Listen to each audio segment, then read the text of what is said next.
Assalamualaikum warahmatullahi wabarakatuh. Halo semuanya, perkenalkan saya Sasha dari kelompok 2. Di sini saya akan menjelaskan tentang latar belakang dari pembangunan Taman Green Corner kampus. Latar belakangnya adalah proyek ini bertujuan untuk menciptakan ruang hijau di lingkungan kampus yang dapat digunakan mahasiswa untuk berdiskusi, bersantai, dan beraktivitas di luar kelas. Keberadaan taman diharapkan mendukung kesehatan mental, kenyamanan, dan kreativitas mahasiswa. Selain memperindah lingkungan kampus, area hijau juga dapat menjadi tempat interaksi sosial yang lebih nyaman.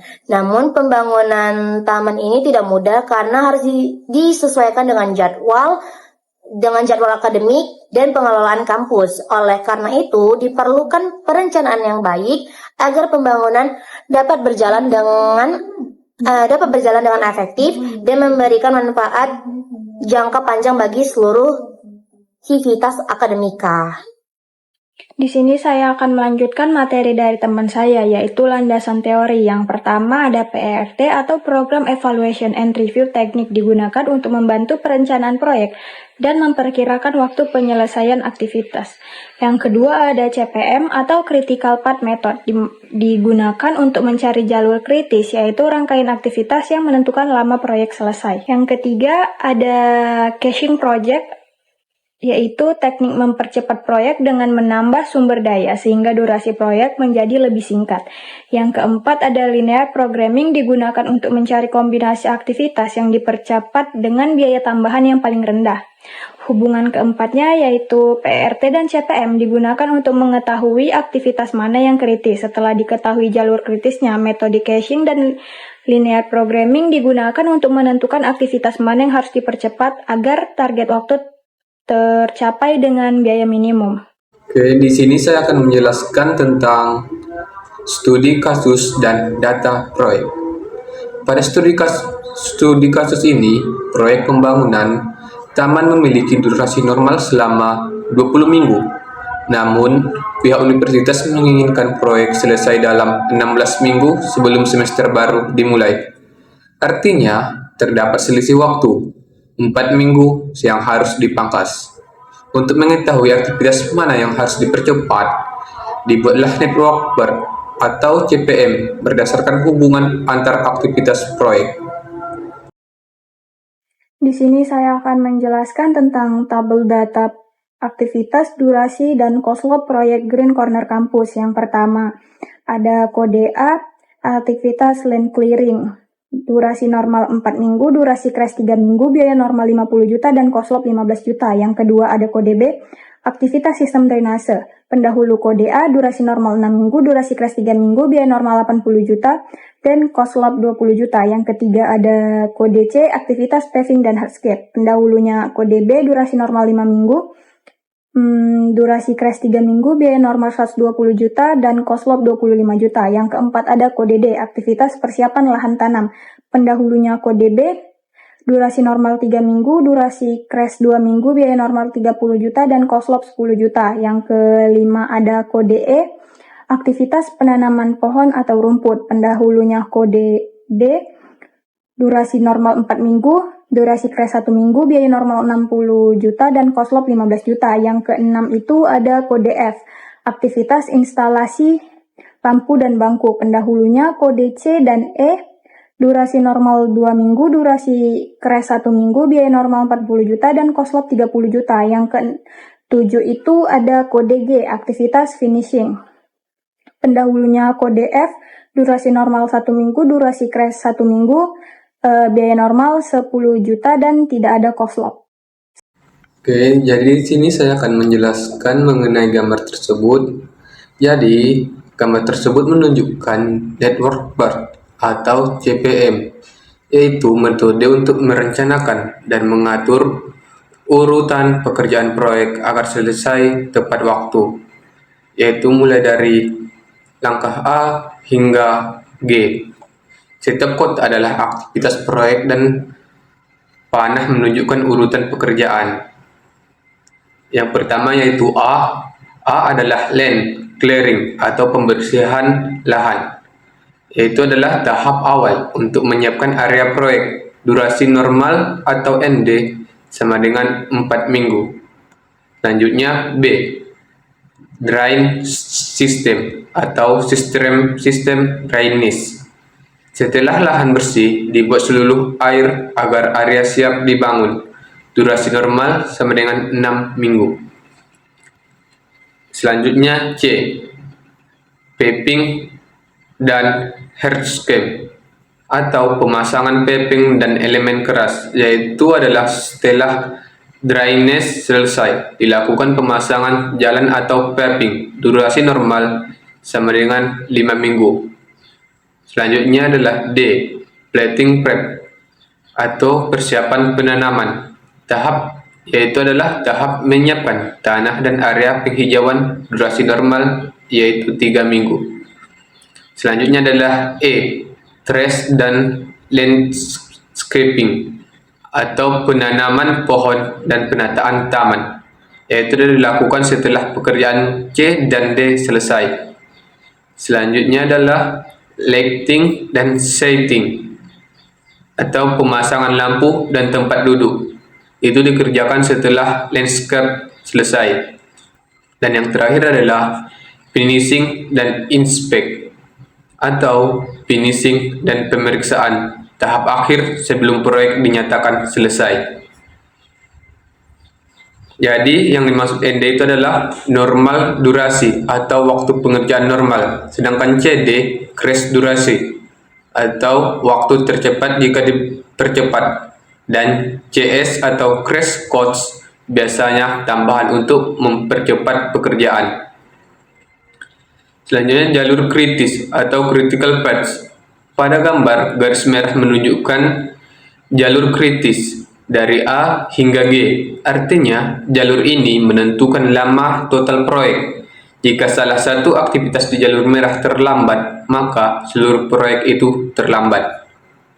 Mungkin segitu saja, selanjutnya akan dilanjutkan oleh teman saya. Baik, di sini saya akan melanjutkan materi mengenai desain visual diagram jaringan. Diagram Activity on Node adalah metode dalam PERT atau CPM yang digunakan untuk menggambarkan urutan aktivitas dalam suatu proyek. Pada diagram ini, setiap kotak atau node mewakili aktivitas, sedangkan panah menunjukkan hubungan atau ketergantungan antar aktivitas.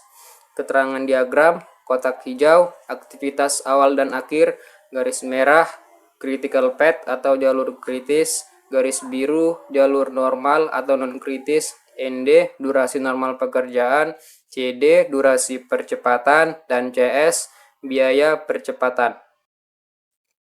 Selanjutnya, urutan kegiatan proyek. Yang pertama, start A. Pembersihan lahan sebagai langkah awal proyek. Yang kedua, A ke B, setelah lahan bersih dilakukan pembangunan sistem drainase. Yang ketiga, dari B bercabang menjadi 2 aktivitas. C. Pemasangan paving dan elemen keras, dan D. Persiapan area penanaman. Yang keempat, C dan D ke E, penanaman pohon dan penataan landscape dilakukan setelah pekerjaan pendukung selesai. Selanjutnya E ke F, pemasangan lampu, taman dan area duduk. Selanjutnya F ke G, penyelesaian akhir dan pemeriksaan proyek. Dan yang ketujuh, proyek selesai. Selanjutnya jalur kritis atau critical path. Jalur yang ditandai garis merah adalah A, B, D, E, F, G. Jalur kritis merupakan rangkaian aktivitas yang tidak boleh mengalami keterlambatan. Karena jika salah satu aktivitas terlambat, maka seluruh proyek juga akan terlambat selesai.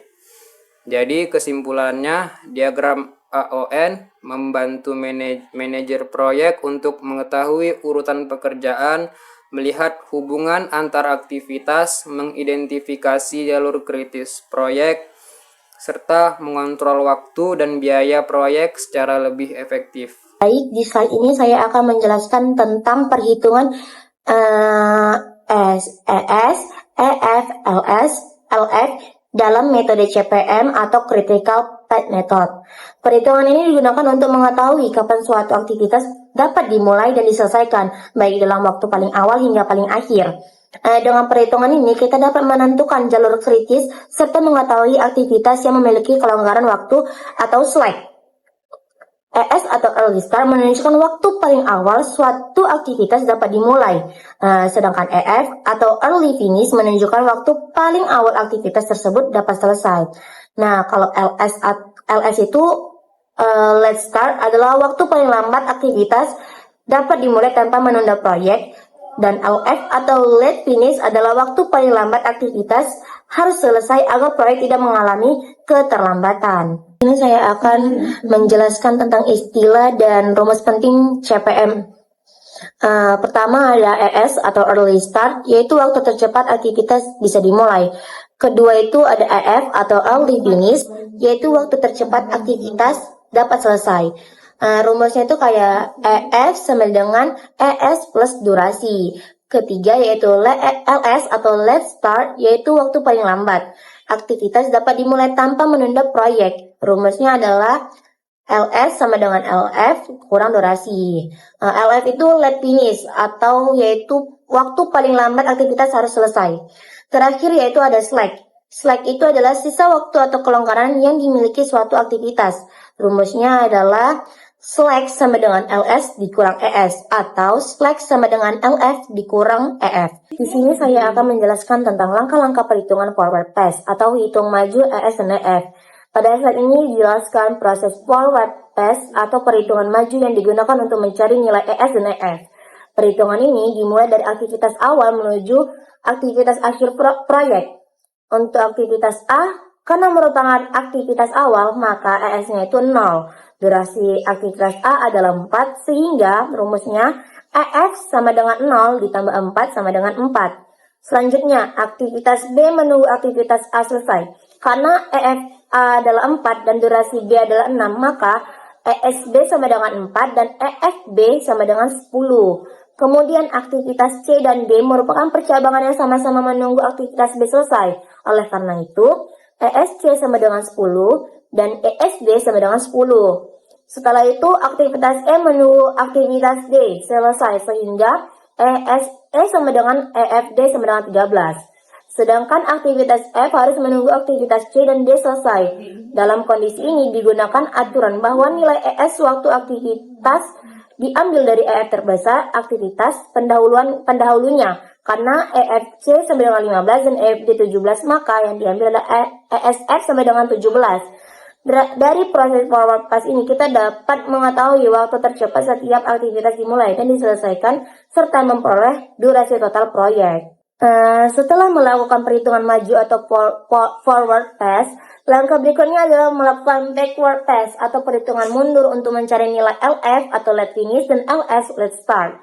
Perhitungan ini dimulai dari aktivitas paling akhir, yaitu aktivitas G, kemudian bergerak mundur menuju aktivitas awal untuk mengetahui batas toleransi waktu setiap aktivitas. Langkah pertama, aturan dasar dalam backward pass adalah nilai LF suatu aktivitas diperoleh dari nilai LS terkecil dari aktivitas yang berada setelahnya atau suksesor. Langkah kedua, untuk aktivitas G sebagai aktivitas terakhir. Nilai LF disamakan dengan EF proyek yaitu 20. Karena durasi aktivitas G adalah 1, maka nilai LSG adalah 20 dikurangi 1 sehingga diperoleh LSG sama dengan 19. Langkah ketiga, karena aktivitas F berada sebelum G, maka LFF sama dengan LSG yaitu 19. Langkah keempat, aktivitas C dan E merupakan pendahuluan aktivitas F. Oleh karena itu, LSC dan LFE sama dengan LSF yaitu 17. Langkah kelima, aktivitas D berada sebelum E, maka nilai LFD diperoleh dari LSE yaitu 13. Langkah keenam, aktivitas B menjadi pendahulu bagi aktivitas C dan D. Pada kondisi ini berlaku aturan memilih nilai LS terkecil. Dari hasil perhitungan diperoleh LSC sama dengan 12 dan LSD sama dengan 10. sehingga dipilih nilai yang paling terkecil yaitu 10. Dengan demikian LFB sama dengan 10. Melalui perhitungan backwards ini, kita dapat mengetahui waktu paling lambat setiap aktivitas dapat dimulai dan diselesaikan tanpa menyebabkan keterlambatan pada keseluruhan proyek. Di sini saya akan melanjuti materi dari rekan saya, yaitu tentang analisis jalur kritis atau critical path. Jalur kritis sendiri adalah jalur yang aktivitas-aktivitasnya memiliki slack 0. Apa itu slack 0? Yaitu aktivitas yang tidak boleh ada keterlambatan dalam proyeknya. Nah, setelah kita analisis perhitungan IS, IF, kita ngelihat network, CPM. Nah, dapat kita tentukan itu jalur kritis kita ada di jalur B, yaitu A, B, D, E, F, D, F, dan G, yang total pengerjaannya adalah 20 minggu. Kenapa kita tidak memilih aktivitas yang 18 minggu? Itu karena di aktivitas yang 18 minggu itu belum tentu proyeknya semua siap atau tamannya bisa siap dibuka. Tapi yang di 20 minggu itu sudah pasti proyeknya bisa dibuka dengan harga yang minimum. Selanjutnya, kita akan membahas tentang formula linear program. Apa itu formula linear program? Formula linear program sendiri dipakai untuk mencari aktivitas tercepat, aktivitas mana yang perlu dipercepat dengan biaya yang sehemat mungkin. Jadi perusahaan ini mau mempercepat proyek tapi dengan biaya yang minimum. Nah, teman-teman bisa lihat slide di atas, itu fungsi tujuan kita itu ada 15XA, 20XB, 25XC, 10XD. Nah, apa sih itu XA, XB? Jadi, XA, XB itu adalah percepatan suatu aktivitas. Misalnya XA itu percepatan aktivitas A, XB percepatan aktivitas B, XC percepatan aktivitas C, dan seterusnya. Selanjutnya, kita akan lihat fungsi kendalanya. Fungsi kendalanya di sini ada XA tidak boleh kurang dari 1, XB lebih kecil dari 2, XC lebih kecil dari 2, dan seterusnya. Teman-teman bisa lihat slide-nya di atas. Kenapa di XB itu lebih kecil dari 2? Di aktivitas B itu durasi normalnya ada 6 minggu. Dan durasi crash-nya itu 4 minggu. Apa itu durasi crash? Durasi crash sendiri adalah durasi yang bisa dipercepat. Dia bisa dipercepat sampai berapa lama gitu. Jadi gini, misalnya aktivitas B itu durasi normalnya 6 minggu. Sedangkan durasi crash, durasi itu dia bisa dipercepat berapa lama nih? Dipercepat sampai berapa minggu? Itu cuma 4 minggu. Jadi 6 dikurang 4, 2. Berarti batas durasi crash-nya itu 2 minggu. Lalu kenapa menggunakan lebih kecil? Itu karena kita bisa memperpanjang, kita bisa menggunakan 0 minggu, 1 minggu, 2 minggu, tapi kita nggak bisa memperpanjang sampai 3 minggu karena itu udah melewati durasi crash. Selanjutnya, kita akan membahas tentang gimana hasil optimasi crashing project. Teman-teman bisa lihat slide-nya di atas, tabelnya. Itu di aktivitas B, sistem dryness, itu kita mempercepat jadi 2 minggu. Cost slope-nya atau cost slope-nya itu kayak biaya tambahan. Biaya tambahannya itu 20 juta per minggu. Totalnya ada 40 juta karena kita mau percepat aktivitas ini di 2 minggu. Jadi 20 kali 2, 40. Selanjutnya di aktivitas D, itu ada persiapan lahan taman, itu 1 minggu dengan cost slope-nya 10 juta. Biaya tambahannya itu 10 juta karena kita cuma mau percepat dia selama 1 minggu. Selanjutnya ada di E, itu penanaman pohon. Itu di 1 minggu ada cost slope-nya 15 juta, berarti totalnya 15 juta karena kita cuma mau percepat di 1 minggu. Nah, selanjutnya ada di ringkasan hasil. Di ringkasan hasil, setelah kita hitung-hitung, kita jelasin, itu durasi proyek awalnya 20 minggu, durasi setelah crossing-nya 16 minggu, durasi setelah crossing itu kayak dipercepat gitu. Terus pengurangan waktunya ada 40 minggu, total crashing cost-nya itu kita ada di 65 juta, biaya proyek normalnya itu 390 juta, dan biaya proyek setelah crashing itu ada 455 juta. Jadi intinya, di fungsi linear program ini kita nyari aktivitas mana yang bisa dipercepat dengan harga yang minimum. Jadi kita mau percepat aktivitas ini, otomatis ada tambahan biaya kan. Nah, itu di sini kita nyari minimumnya itu berapa.